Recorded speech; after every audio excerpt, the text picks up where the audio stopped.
Welcome back to the Great American Movie Review, where we review great Japanese movies. Nice. My name is Kyle. And I'm Mikiah. This is a Movie of the Week style podcast where we take turns picking films and we talk about their context and quality. This week was my turn, and I've selected for our first Christmas movie of the season to talk about Tokyo Godfathers, the Satoshi Kon 2003 animated film, which this film is a very loose adaptation of the Three Godfathers story, which has had, if you're not familiar with that it has had multiple iterations over the years. First one being in 1916. So there have been lots of versions of this story made. Not a lot recently. This might be the most recent iteration of this version of this story, but it's a very loose adaptation of that. In this version, it's three homeless people on Christmas discover a baby just in the trash, and they need to decide what they're going to do with it. The film came out in 2003 to high acclaim. It was Cohn's third feature film after Perfect Blue and Millennium Actress, and the film had a budget of around $2.4 million. And for the life of me, I cannot find how much money this movie made at the Japanese box office specifically. That information just doesn't seem to exist anywhere on the internet that I can find. So I don't know the actual level of success that this film had. However, I know that there was a lot of anticipation around it because Cohn's previous two films were divisive in because they're so particular, and he had such a unique style to it that at the festivals that this premiered at, they were some of the most hotly anticipated. It was one of the most hotly anticipated films to premiere at those festivals, the New York Anime Festival and in the Tokyo premiere of it. But I don't know how successful the film was ultimately. Yeah, it had a couple of re-releases. I'm looking at the box Yeah, office mojo from it. It had a couple of re-releases, and the domestic, which I assume is from America, for the August 13th to January 16th, 2004, was 130,000. yeah. International, it said 18,795. That's from Taiwan, and then South Korea uh, had some information, but that's for the 2007 re-release. So yeah, Yeah, we have nothing on the Japanese box office. right. I think it's actually getting another re-release this year, right around close Yeah, to when we'll 20th be anniversary. releasing this, cause yeah, for the 20th December anniversary. 11th, it says. But it's probably like, one of those special. I don't remember the company that picks up these movies and just like does like a 1 day or 2 3 day release thing for I think it's some certain movies. Sony's. It says domestic distributors, IDP distribution, but Yeah, the distributor, I like, they've changed his hands with anime films because it's foreign films in the US get picked up for distribution and the licenses change hand. Disney famously had Ghibli like as they were the distributor of Ghibli films for years. Now G Kids is. The Blu-ray I have of this film is a G Kids Blu-ray.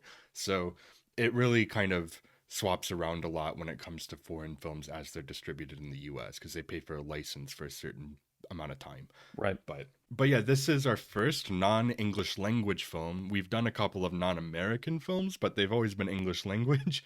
So this one being our first non-English language film, I think it's important to address that neither of us speak Japanese. But we are able to gauge the performances and everything through the performances. The performances still translate. That is why, foreign films are able to be successful. Because if they didn't like translate emotionally through those performances, then what would be the point in trying to distribute those things? But that being said, we're not necessarily going to pick up on the nuances of like dialects and stuff like that, because Or I don't, slang as well. or slang and stuff like that. We're not gonna get every detail here, and as far as the words go, it's we were reading, so we get the English translation of whatever the translators felt was most appropriately the translation for it. So that is how we're reviewing the film. That's the context for it, and that will be the case for any foreign language film.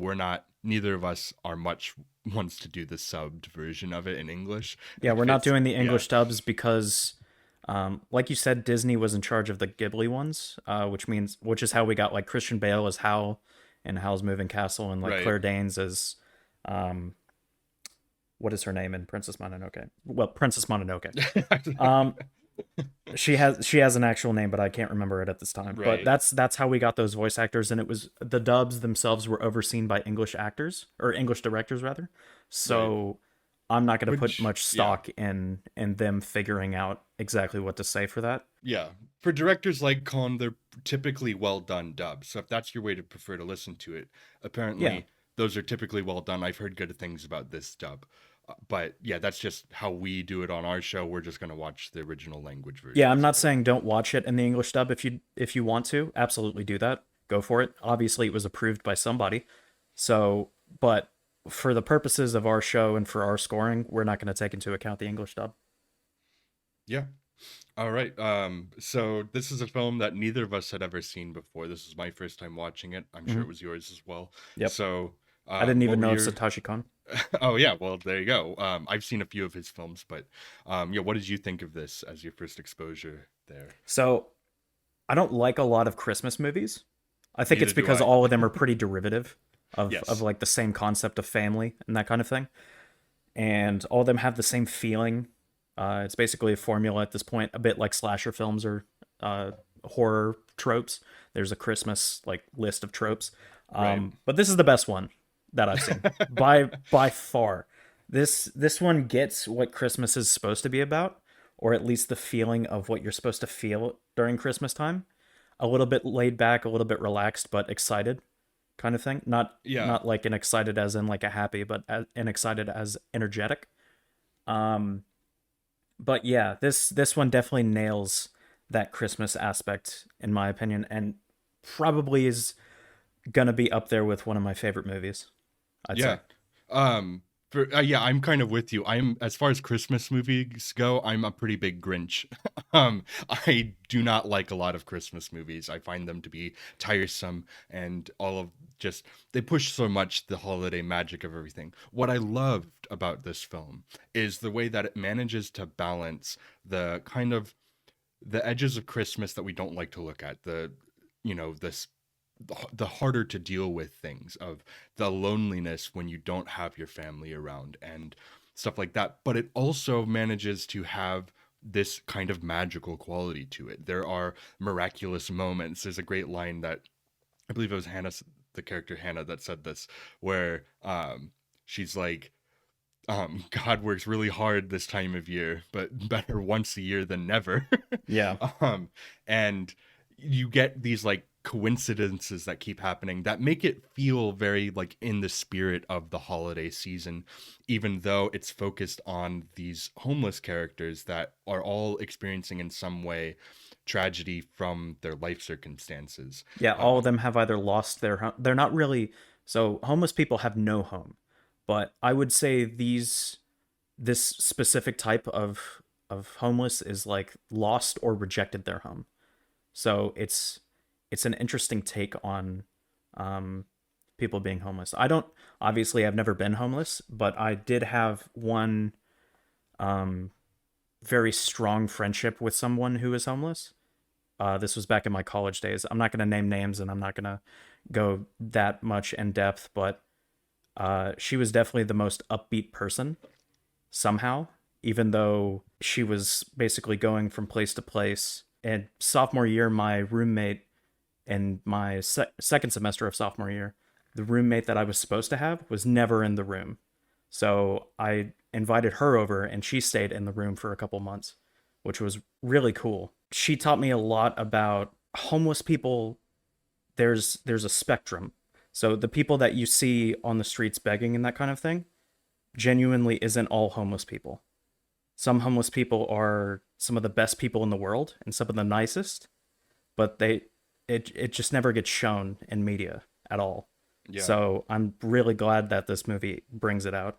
Yeah, it's definitely destigmatizing this, especially like I'm not going to pretend to be an expert on Japan and Japanese culture, but I know that it is a heavily stigmatized thing, like the homeless, and usually is Especially in not, cities like yeah, Tokyo, like Osaka. right, which is where this is set. And it's usually something that is completely shied away from in their media presentation. Like think Right. of all of the different, if you're somebody who watches a lot of anime, how many homeless people do you actually see in anime? Almost never.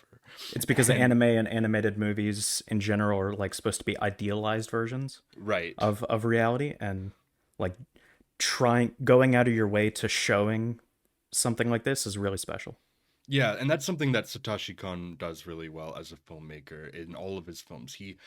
The way he kind of blurs things with frequently in his films, it's this fantasy and reality and the blurring of those lines. And this movie has elements of that for sure, but this one is clearly his most straightforward.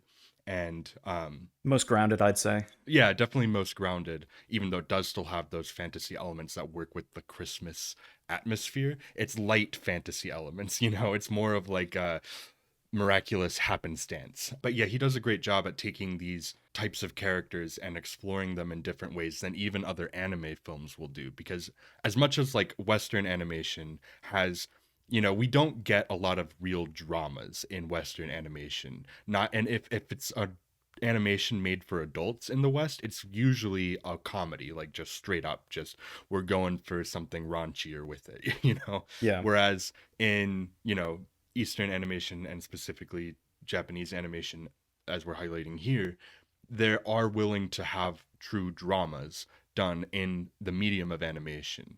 And something I love about this film is that it even breaks from the conventions of anime, that idealized image, very beautiful looking people, and the very stylish kind of thing. It's more stripped down. And I love that these three main characters are not like these very attractive characters, both either like physically or, like where they are standing in society. They're Um, also not perfect characters. They have flaws. They have right, depth to them right. as These, well. yeah, because you got the three, so you have the three characters of Jin, Hana, and Miyuki. Yep. Jin is a middle-aged drunk, and he is somebody who he tells people that his child and wife passed away, and he does this to gain sympathy because that's a lie and he's a liar in that capacity. I think he also does it because he's ashamed and he doesn't want to face the Right. truth. So, I think it's more tied to his shame there. yeah. But that's instantly a very complex character there. You learn more about him as the film goes on, obviously. And then you have Hana, who is a trans woman, a former drag queen who felt like she couldn't go back to her, I guess, her drag family. And after a mistake was made, and has a lot of thoughts in her head Well, she said a about, partner died as well. So, yeah, that as well. She had a partner who passed away. And so she's been living on the streets as well. And that's another marginalized group within Japan. Like, you don't get a lot. You get more so nowadays, but even back in like 2003 when this came out, you weren't getting a lot of anime that were highlighting homosexual characters, LGBTQ. I think it's important to note, although like we said, we're not experts on Japanese culture, but having been there, I can say that there are certain groups that are genuinely marginalized. Foreigners Right. living there is one, but also Japan itself, I don't think this is a controversial thing to say, is very traditional. Yes. So any change to the status quo is going to be looked upon and shamed. So, yeah, Yeah. I this mean, is definitely a Japan, controversial subject yeah, for Japan. same-sex marriage is still not legal in Japan at this Yeah. point in I time. don't think I don't think it's an enforced thing, but Right. yeah, it's definitely They've made shamed. steps, but it's still not like the legal precedent. I remember Nintendo came out with a statement saying that they will recognize the marriages of same-sex couples and, queer couples, but the country of Japan still does not recognize that. Even if they don't enforce anything against it, it's still marginalized in that way, from a government standpoint, and then beyond that to societal, norms. And this is why I'm sad we don't have any information on the Japanese box office because I genuinely want to know what Japanese people think of this movie because this came Right. out 20 years ago. What we think of Japan as traditional, it was also more so 20 years ago. Yeah. So I think it'd be really cool to know. If you're somebody who doesn't usually like Christmas movies and you want something different that you've most likely never seen before, definitely seek this one out, especially if you're a fan of Japanese animation or just Japanese film in general. It's a really great just Christmas movie. So before we go any deeper, I just want to like lay that out right here. This is one of those where it's like if you haven't seen it and you are looking for something different for the holidays this year, this is a great film. Yep. So definitely seek it out. Your third of the main trio here of characters is Miyuki. She's a 16-year-old Japanese girl who ran away from home after an incident where she stabbed her father. um, who's the chief of police, or not the chief of police. Detective, I think. He's at least a police officer or detective. Yeah. It's kind of funny when she first. There's a point where they're on a train and he's on an opposite train and she sees her dad, and we understand that she's wanted in some way, or at least that's what she kind of presents it as. Um, but when the person sees her, I was Again, like, I oh, think it's a shame thing because yeah, it's once, yeah, certainly. yeah, I think all three of them are dealing with shame to some extent, you know. yeah. But yeah, she sees the the dad character across, and I'm like, oh, is that her dad? And then Hannah goes, or when I watch this with Hannah, my wife, not the character. Not um, honest. yeah. Hannah said, oh, or was that the guy? Is that the police guy who's tracking her down? And then we find out in a few minutes, it's like, oh, it's both, of course. Yeah. So it was the same person. Um, but yeah, yeah, you get her having the shame of having done what she did and not feeling like she's ever able to go home. And then you have, yeah, they all kind of feel like they've lost their homes, even if there are people that still love them and would, um, care for them and still Not only treat that, them but as family. each of the storylines, we figure out eventually that all three homes not only want them back, but have wanted them back for, in Jin's case, 20 years. Yeah. So yeah, Yeah, there's a big emphasis on the that shame response to making mistakes, and dealing with tragedy. And also, though, that family is always there. And Hana, to some extent, feels like, because she never had a family, she was abandoned as a child herself. So she never had like a real family. I say in quotes. She had a found family that's clearly very important to her, but that she still no, feels I'm like gonna go against the grain. Anybody that you find connection with, even if it's not biological, no, that's your family. that's what yeah, for sure. But she doesn't recognize it in that way. Because there's a beautiful point in the movie where Jin finds his daughter again, and she says she wished that he was in their life and that they looked for him whenever he left. Then Hana makes a big scene and then goes out and explains this whole story of like the blue devil and the red Yeah. devil, and how sometimes you need somebody else to come in and make a bigger scene so that the other person doesn't look so bad. Yeah, the story basically. is the Red Devil wants to be loved by the people of the village, but the people of the Yeah. village turn away. So the Blue Devil causes chaos that the Red Devil comes in and saves the day, and it's all manipulated and artificial. But the whole purpose is so that the village never finds out. The Blue Devil has to cast aside any like effort of coming back. So, Yeah. and that's the Blue Devil's air quotes purpose is Yeah. being cast aside so that other people can be happy. Yeah, and Hana does this because she sees him getting back with his real family as the most important thing, even though he clearly has found some form of a family with Hana and with Miyuki. Yep. So it's just kind of that like warped sense of like, thinking that the family that you are born with, like the people that you're born into as a family, is the most significant bond. And I think that her arc is kind of accepting that her family around her is truly her family. Because I mean, the whole reason that this story takes off is because Jin's like, we got to just turn this kid into the police. And Hana's like, no, this is a miracle baby, this is, and because she says earlier on in the movie, she goes, maybe if God can put a baby in Mary, then maybe God can put a baby in me too. Yeah. So there's this whole kind of miracle idea, and a really funny moment too after they have the baby, where the lady that she says that to at the beginning of the movie sees her and goes, she did have a miracle. Yep. But yeah, so she's treating this baby like a miracle, like this is my child now. She names it right away. Kyoko. What was Kyoko. She I names think it that's Kyoko, yeah. which is a name that, once again, it plays into the coincidences of things, because you find out Kyoko is the name of Everyone is named Kyoko in this movie. yeah.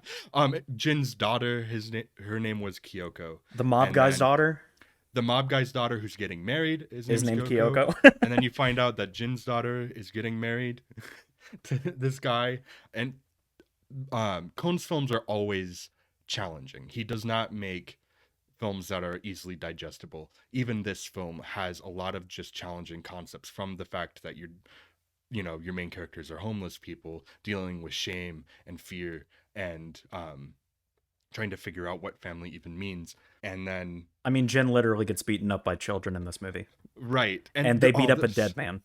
Yeah, there's So some. yeah, Oh man, that whole scene is so brutal because you get this, yeah, that old guy that Jin finds, and he kind of nurses back to health, and the guy says, "All I want to," he gets him back to his little like shack home, yeah. that makeshift little place, and the guy's like, "I just wanted to be drunk and in a warm house when I died, and I'm I'm 50% there. Yep. Yeah, but then that scene, it's very touching how he just kind of like sits with that guy as he dies, but then it immediately is disrupted by like he goes outside, and then there are these like street youths who are like, we're just Street cleaning. youths.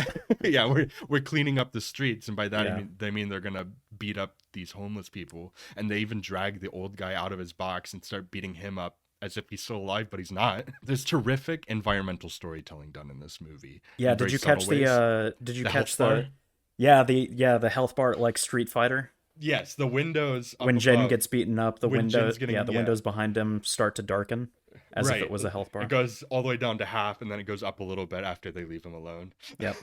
Yeah, it's very clever. Even Well, the like first guy opening- whiffs and then he loses a bar and then he gains it back once he starts beating Yeah. him up. Yeah. Yeah, and that's done from the very beginning, because even the opening credits are all done on street signs and like on cars and stuff like that. So it's Yeah, just Satoshi Kon's credit is on a like a moving bus, track, kind a of truck, moving yeah. So you get a lot of environmental storytelling, and I think that serves a great purpose, because in other anime they'd make it more over the top, but here they're trying to make everything grounded. subtle.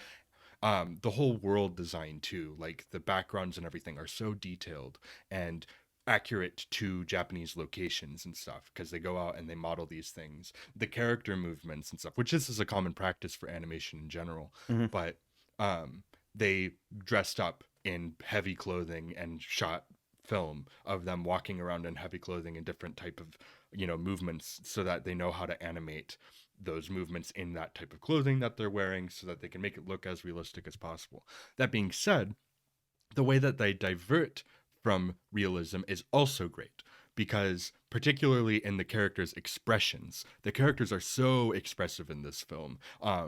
In Western animation, it's typically referred to as going off model, when you kind of distort the image of like what your character is supposed to look like, to exaggerate something. But in I think in Japanese stuff they usually just call it distortion.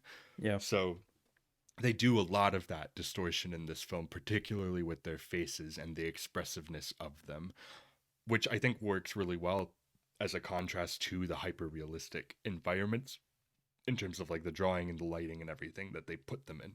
But yeah, that's part of just the appeal of anime to me, is that they're able to tell dramatic storytelling using animation to its fullest too. That's not just like, I don't think that this film could be matched perfectly in live action. It is still uniquely an animated film, but it is telling a story that Something feels I wish true to Netflix life. would learn. Yeah. Looking at you, Cowboy Bebop. Yeah, Death Note. Yeah. Speaking of Death Note, this film was produced by Madhouse. They were the animation studio behind this. Very famous animation studio. They did Trigun, Death Note, Hunter x Hunter, the first season of One Punch Man, a personal favorite of mine from childhood, Kirby Right Back at You. And just, they're very well known and prolific anime house. So you know that their presentation is always quality in their what they work on, and that's true here too. Now in anime, you're not in typical Western animation, you are animating on twos for the smoothness of the motion, because Western animation is more concerned with motion specifically. Yeah. Whereas in anime, you're typically animating on threes, which means like three I'm trying frames. to- So yes. animating on 2 frames versus animating on 3 frames, which means you're holding the character or the model for an extra frame. Right. So the animation is not itself as smooth. For the layman. Yeah, it's not as smooth as Western animation, but that's just part of the stylistic It's the differences way that the between them. Spider-Verse works as well. Yeah, They'll animate we on fours, or whereas yeah, the background itself is animating on twos. right. Yeah, they do clever different animation techniques in Spider-Verse to differentiate the characters. But yeah, in anime it's typically on threes.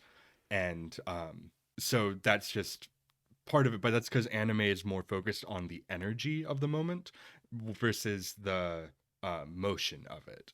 So it just kind of it's just a different approach, Or holding a whether you like it pose better or to not. Yeah, emphasize, like, when Hana thinks that Jin is dead and they're like carting away the homeless person, she uncovers the thing, and then immediately it goes from one face to the next, and like it's it's very snappy. It goes yeah, from one yeah, face to the next and then different scene. yeah. So Keyframes become very important. Which a keyframe is just like the establishing and ending shot of yeah, like a specific sequence, essentially. And literally the so purpose of animation, going from one thing to the next and how it gets there, kind of right, thing. Yeah. right. So yeah, it's just kind of the stylistic, differentiation. Um, that yeah, that's part of what that is. But yeah, the other thing with this film, as we kind of talked about a little bit earlier, with it being a Christmas film, is what I call like the Christmas movie conundrum, where they want most Christmas Is films that seem to want. when you decide whether you need to make another Fockers movie, or I guess we so. don't need any more? We don't. Mr. De Niro, Mr. Stiller, stop it. But yeah, you so most Christmas films are trying really hard to get that Christmas feel across. And they kind of sacrifice everything else to that feeling. Which, some people like, a lot of people like, honestly. And that's why Hallmark has a whole network that seems to be dedicated to making Christmas movies. And Well, it's because as they're far safe as well. Like, you know how right. it's going to end, so people don't want to go out of their way to like discover how it ends. They just want to know how it ends and just like have it in the background, kind Yeah. of thing. And I think the Hallmark movies are like the embodiment of everything I hate about Christmas movies to like the ultimate degree. The And consumerism. Yeah. No. right. But there are great films that are set around Christmas that I love, but they're not always going for the Christmas movie kind of feel with that kind of thing. But I think that this movie is the best of both worlds. And I actually think that The Holdovers, Alexander Payne's movie from earlier this year, um, just a month ago, is actually a really great Christmas film as well, in the similar kind of way, where the Christmas themes are really important to the film, but it's not like a thing that overshadows the movie being a good movie or not. So that's something that this movie does beautifully. And like I said, there's a bunch of coincidences and stuff. A lot of it is used humorously, um, Yeah, like the I'd say whole that's true, Kyoko thing. but I Yeah. I do feel that the plot is very contrived Oh, in sure. It many places. I mean, there's a literal Deus Ex Machina right. Right. at the end I there. don't I don't think that contrived. Okay, I think the contrivances work for the movie when the movie isn't um the movie is telling you a story that is I'm trying to think of how to say this. I think there is a fine line between contrivances that are working and contrivance Yeah.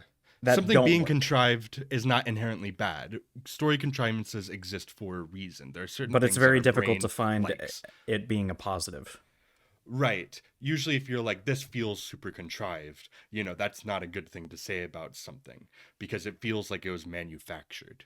Whereas there are things that happen in this movie, and I think the whole miraculous kind of element to the Christmas setting in the film makes those contrivances work for me. Like, I want to see good things happen to these characters. Particularly, there's that ending scene the scene towards the end of the movie where the so it turns out the woman who they were trying to get the baby back to, because they thought that this person was their mother based on these clues that they keep finding. So they're making their journey across Tokyo to return this baby to its mother that abandoned it. So there's already kind of a weird question there of like, Is it should they even Sashiko? be Sa- yeah, right? Sashiko.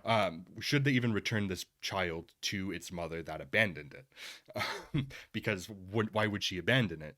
And they're like, well, maybe it was an accident, or maybe it wasn't her, maybe it was her husband, because they learned that he was a little bit abusive, and not a great husband, which I reflects think Jin's both of them were story. abusive to each other. Yeah, Yeah, I they think seem that's what the mutually story was. abusive. Yeah, they seem mutually abusive.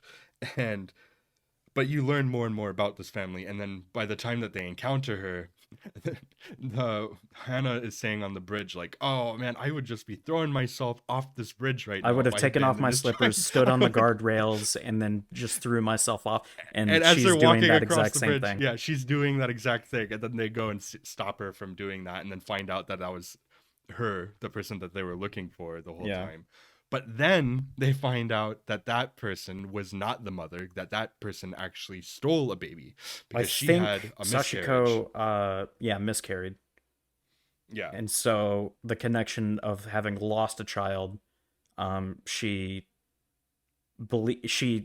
goes to the infant ward and sees a baby that smiles at her, and therefore considers that to be her child. So Yeah. there's a disconnect, a psychotic breakdown, I would say. Right, right. And so then they have to then track her down again and try to get the baby back from her because they are getting blamed on the news for stealing the baby. And taxi And truck chase ensues.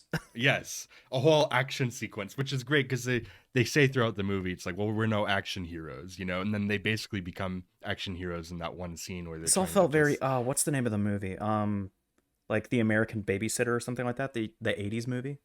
Like mm. where Oh, the it's adventures the of adventures of the babysitting. babysitter. Yes, it felt very that. It felt like an 80s like movie like that where Right. action just needs to happen.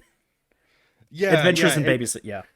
Yeah, it's thematically it's playing though off of, you know, the whole we're not action heroes and the self-doubt that that comes with that way of thinking. You know, we're not the heroes of our own story basically. We are the homeless degenerates. We are the people that people want evicted from their stores so that other people can enjoy not having them there. You Yeah. know? That is the way that they have grown learned to think of themselves in the context of the world that they exist in, which is effectively just our world. So um it's a great highlighting of that. But then yeah, I think those like contrived moments, because then once they find her again on the roof, and then there's a point where she's going to throw herself off the roof now with the child, and Miyuki tries to stop her, but then Miyuki starts to fall, and then Jin comes in and grabs her, and then the baby falls, and Hana jumps after the baby, and Hana's just falling down the building, and that's a terrific sequence because I was like holding my breath. I didn't know what was going to happen, um, and she kind of stumbles, she hits part of the building ledge, then kind of falls off of that, and then grabs onto this giant banner, Yeah. and then she starts to fall down that banner. It's like, well, she's not going to survive that. And then this gust of wind comes in at the last second and kind of blows the banner up, and she kind of is floating, and it like the wind or the sun shines through, and the snow is there, and it's just like it's just beautiful shot that just kind of gives you that Christmas magic, that kind of hope in a moment that is as dark as the movie gets, you know. And it's like that's where like the contrivance is warranted, because it feels I want this movie to have that hopeful ending. I want that kind of resolution to happen here. And the sequence leading up to that moment is done so well. And the way that they sprinkle in these coincidences and these little miracles that happen throughout the film, I think that that, you know, maybe considered contrived moment is earned by the end of the movie. I wouldn't say it's earned. I would say a better moment would be Jin after having been beaten up is lying in an alley about to die and then gets saved by a literal angel that comes in. And she Right. says, "Would you like my magic or an ambulance?" And Jin says, "An ambulance." So it's played off for humor. That's something that I can work with. When you save a man who is crushed underneath a car, and that man happens to be the owner of the club that you're looking for, and also happens to be the new son-in-law or the father-in-law to the man that Jin owed money to, and the daughter also is named Kyoko. I think those are just a few like cases of that's too coincidental. Yeah, I mean In the a city where coincidences run amok. Yeah. the greater area of Tokyo has like 50 million people, how do you have so many like people that you run into? It's not that small of a world. Yeah. Right. And it's that is like that's the Christmas movie thing of this movie for sure is having those kind of elements. And I I just don't think think that it's good storytelling. I see you're kind of just taking like that kind of took away a little bit from the other things that were I think the working really plot well is for one of you. the weaker aspects of the movie. I think the characters are strong, the dialogue is pretty strong from what I gather. The world building is strong because of it's animated. It has to be. Right. And especially the editing. The editing is some of the best I've ever seen. So much Yeah. so that I suspect it's going to a non sequitur here. I suspect, well, it's been suspected that like Edgar Wright and Christopher Nolan have been influenced by Satoshi Kon. I believe that. I Yeah, think he is one of the low key, one of the most influential filmmakers since he started making films in a very like understated way. Um, I mean, Inception alone is heavily inspired by Paprika. yep, So Paprika is just like Inception, but darker and more messed up and weirder. yeah. Oh yeah. But Cone, so he'd had elaborate storyboards. He's somebody that very much puts effort in the pre-production side of things, which happens usually with a lot of great anime filmmakers and just animation in general. Usually the storyboards are a lot more important than even in live action film because you can't just pick up and shoot the camera. The camera is No, you have to build the manufactured. camera essentially. Yeah. You have to build the entire world from the inside out. Right, right. So these storyboards become a foundation and they build out the editing in the pre-production stage of the film, you know. So then what happens is you have your director who has overseen like the whole storyboard process here and oversees the entire production of the film, but then you have your animation supervisor and different animators who animate different sequences in keeping in mind the source and kind of the model that you're working off of, which is why something like this is interesting because pretty early on they established that distortion is allowed. So then distortion just becomes a part of the animation language in the film that the animators have a little bit of freedom to work with. Yeah. So yeah, it's a whole animation. It's just such a collaborative process, and Japanese animation is so efficient.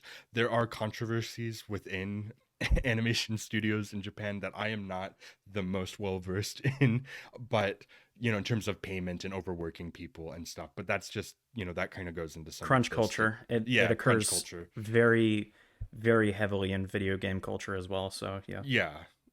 which So I'm also not. Yeah. Japanese. Yeah, I'm Yeah, not going to speak too much on that because I'm not the person to speak on that. I don't know too much I don't think about it's controversial to say everything it's that goes there. into it. Oh, it's definitely there. Yeah, Yeah, I can definitely say with confidence that it's there, but because the efficiency is so great that it has to be to some extent, yeah. like to get the level of efficiency that they do with cranking out as much animation as that comes out of that country. And I'm just an animation fan. I love animation. And so I watch a lot of anime because Japan puts out so much great animation, probably more so than any other country in the given year, at like to the rate that they're putting out quality stuff. I mean, there's Probably plenty. Bollywood, but Bollywood is notorious for having quality dips and heights. So Yeah, yeah, Bollywood, this everybody has their preferences and their things that just don't work for them. And I've seen a number of Bollywood films, and it's just not one that it's not a style of film that I really gel with very much, unfortunately. Which is a shame because, like, obviously, there's a massive amount of Bollywood films. Bollywood is a massive industry, but typically those films don't work as well for me well, stylistically. it's got to appeal to like 1.7 billion people or something like that. So Right. yeah, it better be pronounced. Yeah. Yeah, that's like the one like major country that I just don't really care for their films as a whole, which is I feel I'm like gonna is take kind that of out a of context. That's just a country that I don't really care for. yeah, do that. Yeah, make sure to clip me right there. Yep. But yeah, it's just I don't. I wish I liked Bollywood films more, but I just don't like them that much, unfortunately. And they're just not for me, and I think that's fair. That's just, it doesn't appeal to my taste. Um, Not nothing against anybody who likes them. Like I said, I wish I did, but I try to be well versed as much as I can be in other countries' films, and I'll keep trying Bollywood films whenever they keep coming out because they always are coming out. I mean, There's going to probably a like one diamond of in the rough. You just haven't seen it yet. yeah, there's always two or three even playing at like one of the bigger theaters in the area here, just because it does have an Yeah, they are audience. Even widespread yeah, even for stateside here. for a Yeah. foreign made films. Absolutely, Hmm. more Yeah, so than but Japanese films somehow. right. But yeah, I've really connected with Japanese films a lot more over the years, though. Even like recently, like films like Shoplifters, which is another film that focuses on some marginalized people that came out a few years ago. Um, they're not quite, they're very very poor, and they're it's called shoplifters, so they're obviously stealing stuff, and they're kind of a makeshift family. Um, yeah, but it's kind of an interesting thing. In one of the behind the scenes interviews, somebody was interviewing Cohn about this film, and he was like, "Follows three." He goes, "Homeless people." He's like, "Can I say homeless?" And then Cohn goes, "Well, that's what they are." So, yeah. like, that's kind of the level of marginalization that I think it exists within um, the kind of culture that they're looking at here. But yeah, but for me, I mean, this does give me the Christmas movie feelings that I want from a Christmas movie, and I don't need that from a Christmas movie necessarily, but I do, like, I think that it successfully rides the line, for the most part, with those kind of contrived moments versus the genuine character-driven storytelling here. Any more thoughts from you on the movie as a whole? Like a couple of movies that we've seen recently, it really speaks for itself. There's not really anything I could add besides like some fun trivia facts. Like, um, no, not really. No fun trivia from Kyle, actually. No, I'll leave that to a scavenger hunt. People can discover it on their own. Yeah. Like you see some posters for some other of Cohn's films at like a Yeah. window of one place and stuff like that. There's always stuff like that in December 25th, animated films. specifically 12/25 is Yeah, everywhere. it's throughout the film. You see that emphasizing the Christmas setting. Yeah. I Yeah, told but Mikiah yeah, this, but the license plate for the mob boss when he's getting crushed by the car is 8893, which 893 in Baccarat leads to a 20, which is a 0. It's tied for the worst score you can get in Baccarat, and uh, Yakuza is from 893 is where that comes from. interesting. All right. Well, then, do you want to get into the scoring? Let's do it. All right. So, as usual, our scoring system is we go through 10 categories. Score goes 0, 1, or 2, 0 being not good, 1 being good, 2 being great. That's just our broad way of talking about these things. It's not necessarily how we would rate the films individually, just this is the show score and this is how we do it. So, it just gives us kind of an opportunity to So talk get more about the over it. specifics. Yeah. So, first category, as usual, is the writing. As you kind of said, the story itself is, somewhat contrived, but the character writing is tremendous.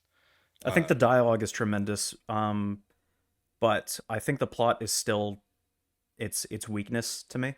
So I would still consider it a strong one, but a one.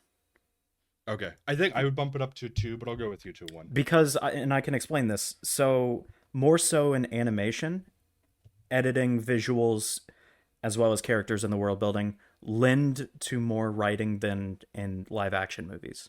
So it's kind of split up more so than other ways of Yeah, filmmaking, I'd say, or I'd yeah, argue.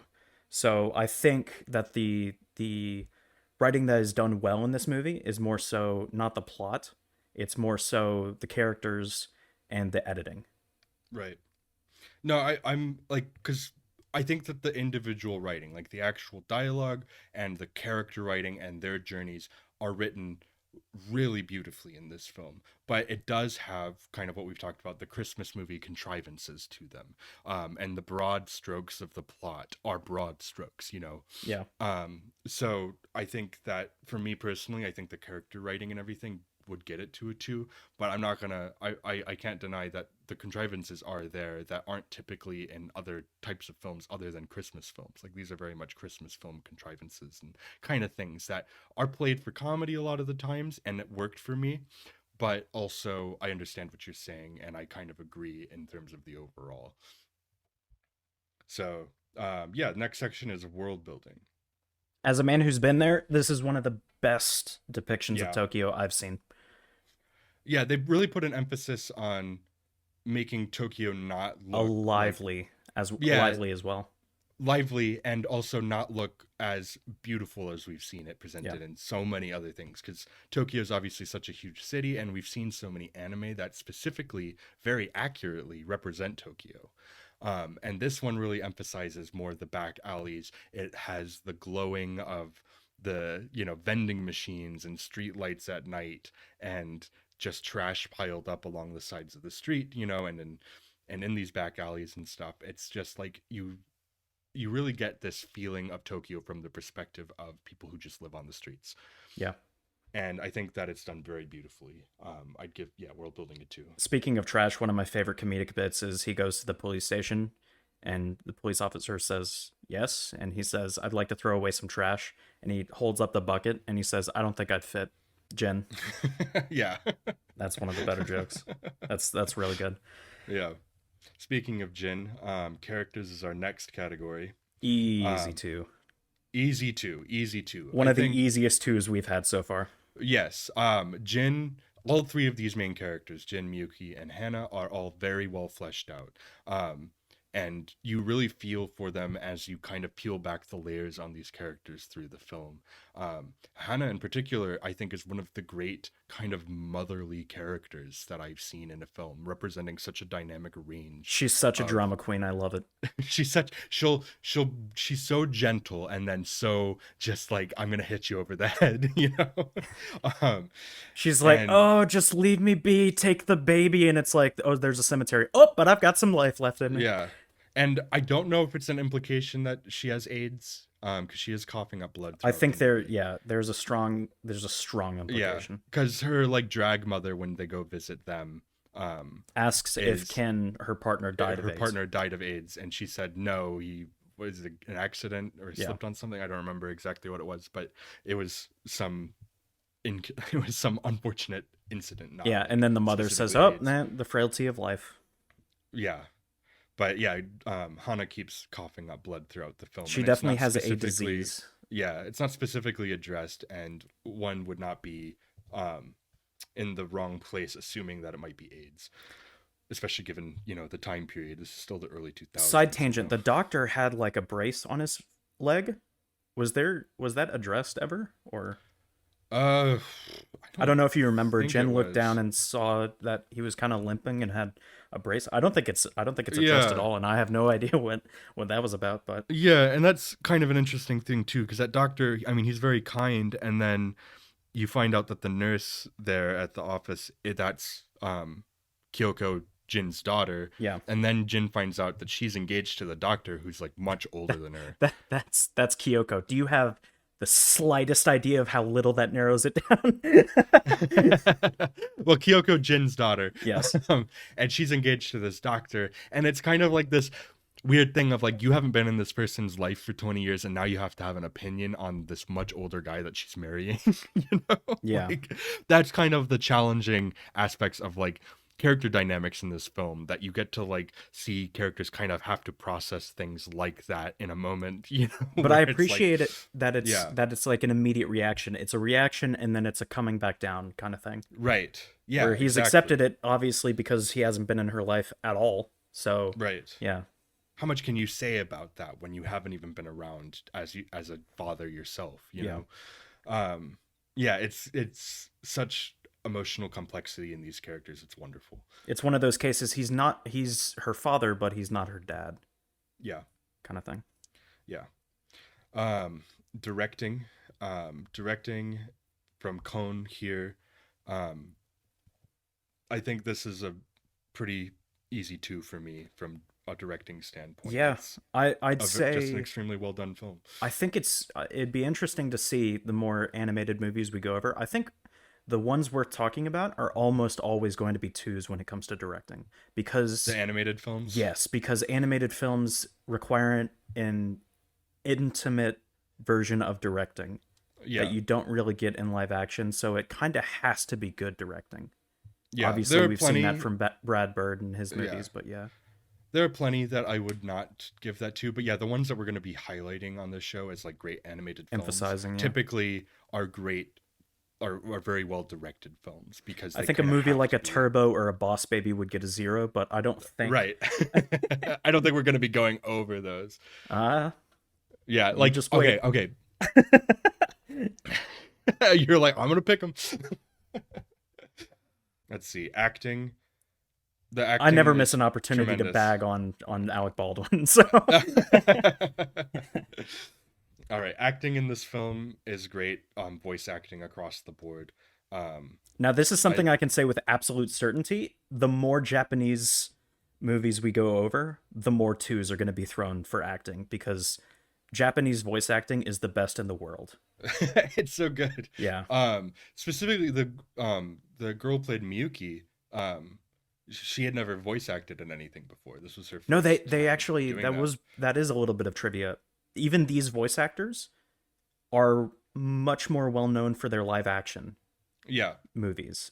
So that's crazy. The adaptation, and after having watched a few of the Disney uh, live action, well, but mostly the Lion King, they didn't grab voice actors, they grabbed actors or they Actors, grabbed yeah. musical actors. So they'd be just in the booth, the voice booth, just singing, but there's really no emotion to it.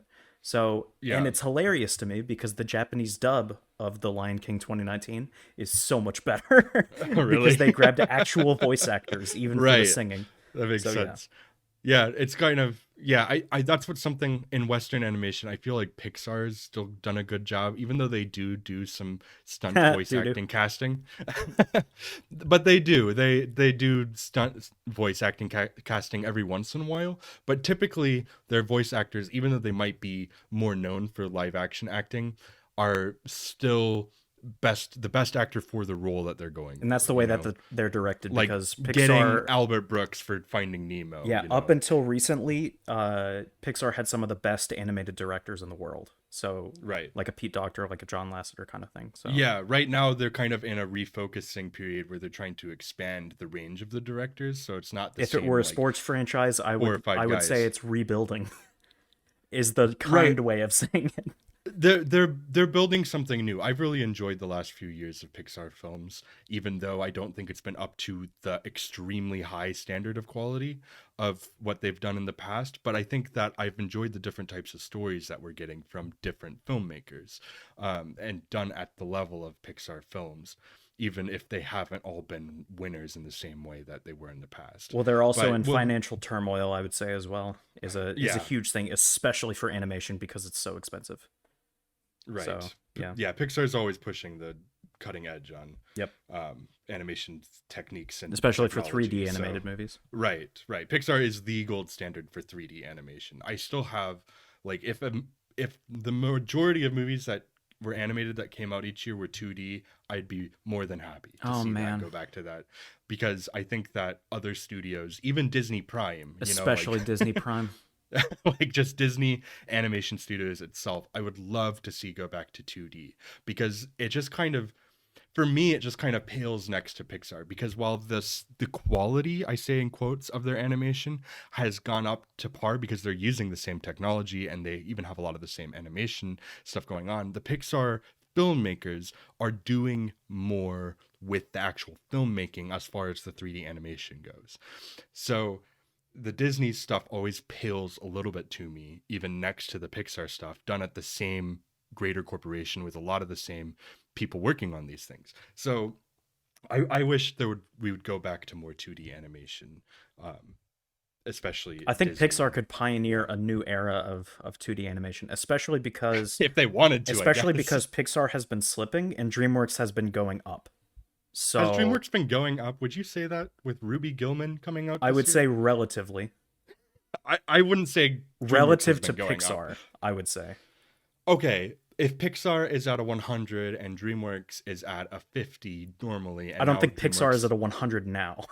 right, but let's just say Pixar's dropped to an 80 and DreamWorks is up to 60. You know?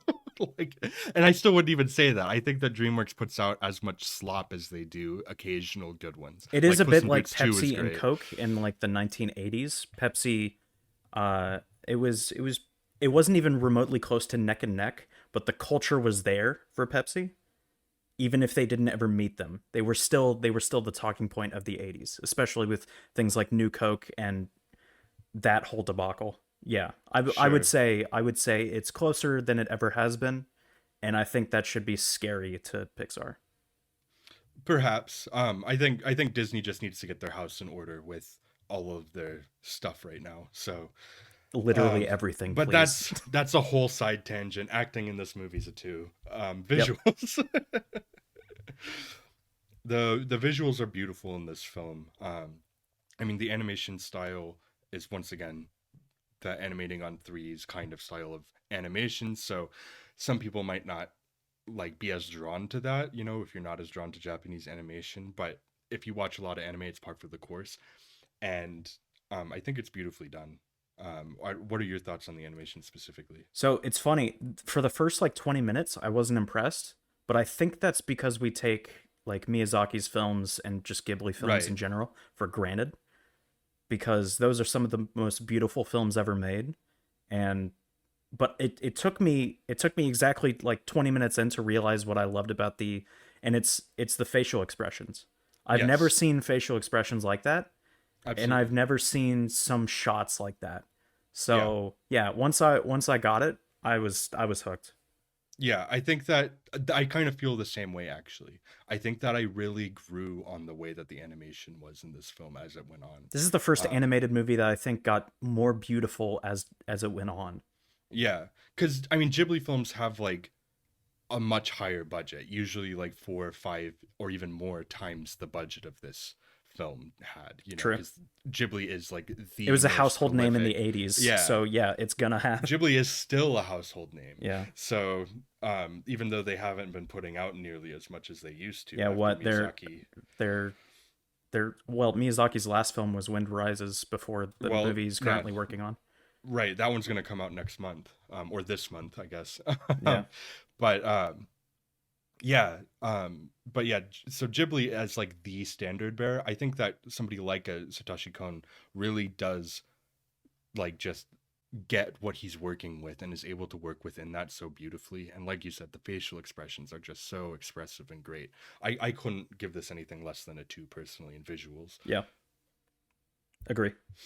All right, editing. You already said it's tremendous. Yeah, it's akin to an Edgar Wright edited film where there are match cuts, graphical cuts, and like perspective cuts that I didn't Yeah, notice until like I watched some of the better shots that I liked and realized what I liked about them. So when Miyuki is introduced, she's on a roof and looking down at a group of people. But the first shot we're given is that perspective, so we just think it's a landscape shot, and then it shows her spitting down into onto the group of right, people, so we realize it's a perspective shot. So right. things like that, or things like shoot, I had one in my mind, but I can't remember it right now. Go ahead. No, I was just gonna say, there's actually a documentary that I sent you, but it's called "The Cutting Edge: The Magic of Movie Editing," and this is a I've seen it, and it's just a great. If anybody's wondering about motion picture editing and what goes into that, that focuses more on live action stuff, but the principles apply still here, and I think that's a great documentary to check out. It's like an hour and 39 minutes. You can probably rent it somewhere. I don't know. I found it on my Bullet Blu-ray disc. Just randomly it was there. So I was like, oh, awesome. But if anybody wants to learn more about motion picture editing, I would definitely check out that film. Once again, it's called The Cutting Edge: The Magic of Movie Editing. But yeah, the editing is absolutely a two here Yeah. because of how well done it is and Hmm. how much it adds to the feeling and story of the movie. Yeah. Sound. I think the sound is also really well done here. The score is super unique, and they use a lot of Christmas music in it in kind of unique ways as well. There's also the thing I'm most impressed with, as far as the sound goes in this, is just kind of the atmospheric sounds of Tokyo. Yeah. Just really, it captures the ambiance of the city, especially the city at night a lot of the times, very beautifully. And I think that that's extremely well done here. But what are you thinking? I think the only thing I'll add to that, I remember one of the montage song being a little bit off, but I don't think that's enough for me to not uh think it's quality. But Yeah. something that I'll add is that they don't add subtitles. There's a decent amount of Spanish spoken in this Yes. movie, and they don't add subtitles. The reason I like that they didn't is because we are hearing the Spanish through it, and this is especially for Japanese viewers and English viewers. Obviously, Spanish Yeah. speaking countries or Spanish speaking people viewing this movie would know what is being said. But the reason I like that they don't add the subtitles for that is because the perspective that we're getting from the Spanish spoken is through Miyuki, and she doesn't know Yeah. Spanish, and she I'm barely sure you knows have. English. So yeah, Yeah.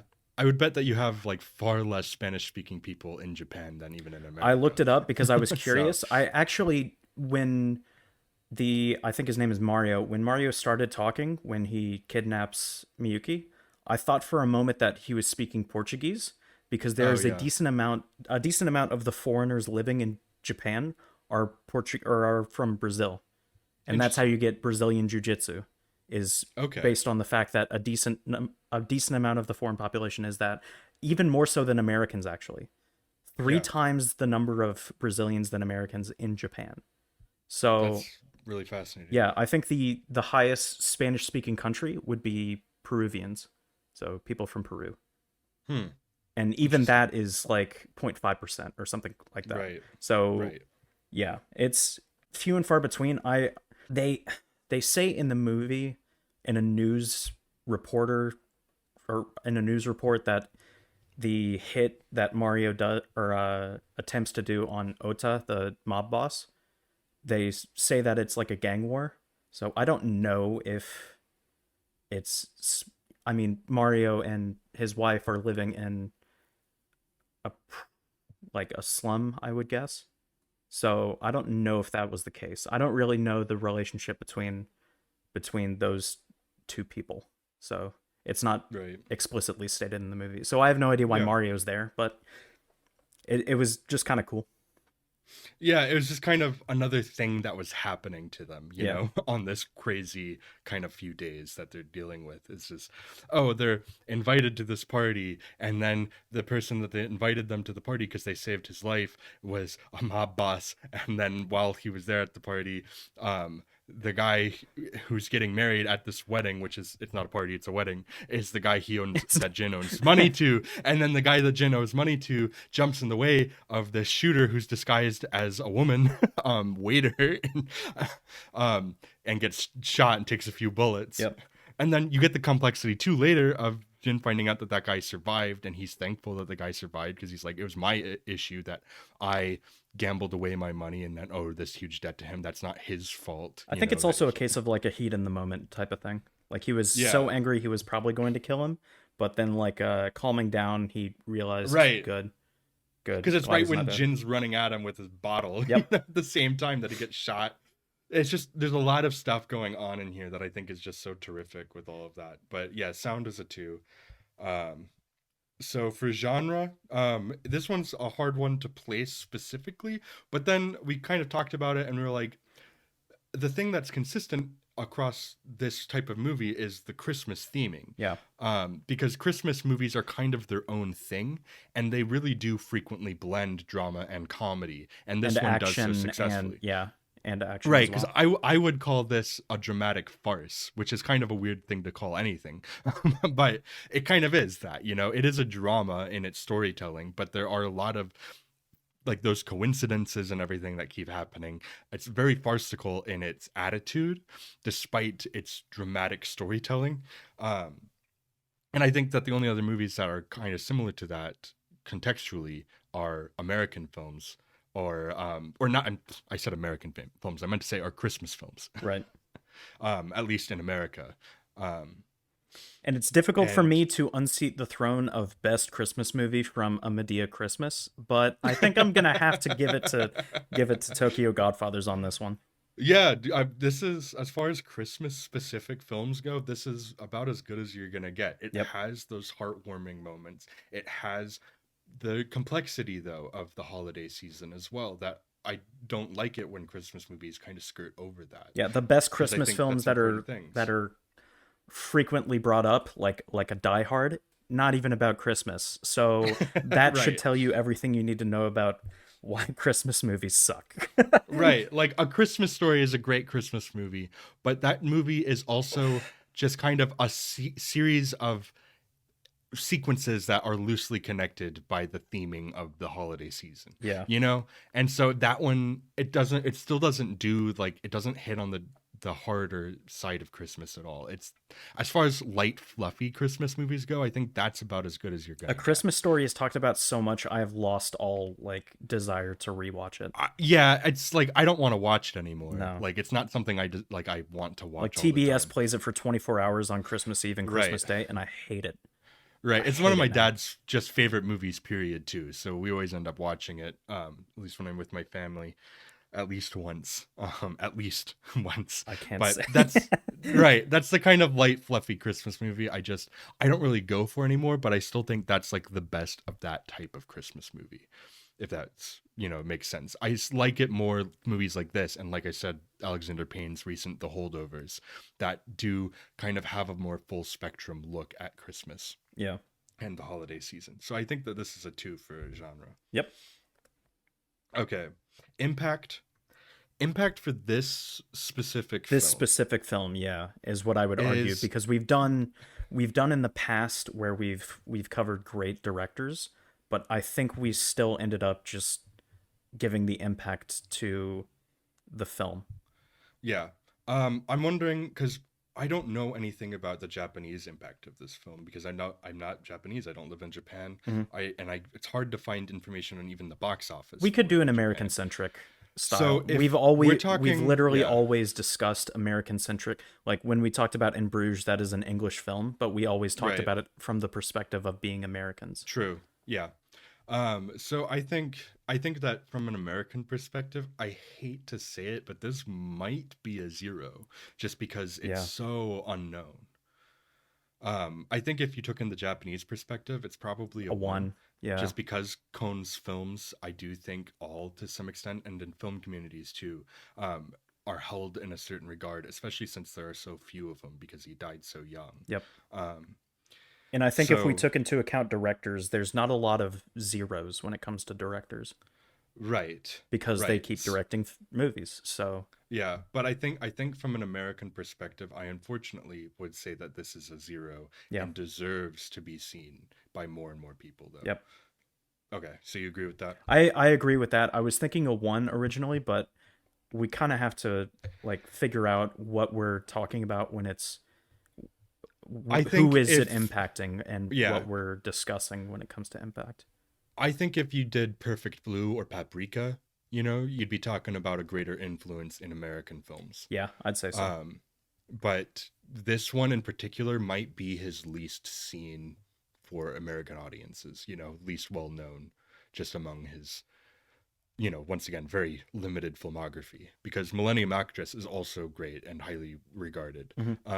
But that one's not quite as well known as Perfect Blue or Paprika. But yeah, this one, unfortunately, like I said, probably a 0 for impact, at least stateside. Yeah. But yeah, definitely deserves to be seen. Yep. Don't take that 0 impact as like, maybe I shouldn't care about it. But because that clearly puts us still at a very high score Yeah. of 17 out of 20. 7. Hey, look at that! You were Yep. complaining about not getting 17 out of 20s. Here's a 17 There's out of 20. there's another 17 out of 20. Absolutely. But yeah, that wraps up the discussion on Tokyo Godfathers for us. Um, but we have another movie next week that Kyle selected for us. I I have have. no idea what it is. It So was what it is it, was very Kyle? difficult for me.